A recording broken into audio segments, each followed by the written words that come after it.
படிக்கிறியா? ம். ஸ்கூல்ல? ம். எந்த ஸ்கூல்? தாதாபாய் நவரோஜி ஸ்கூல். என்ன படிக்கிற? எஸ்எஸ்சி. நாளைக்கு அரைப்பரட்சை.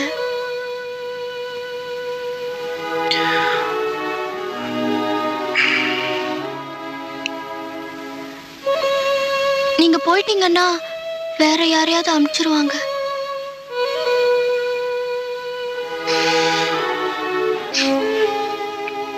ஒரு மணிக்கு விட்டா போதும், நான் இங்கேயே படிச்சுக்குவேன். புஸ்தகம் சரி படி. ஓ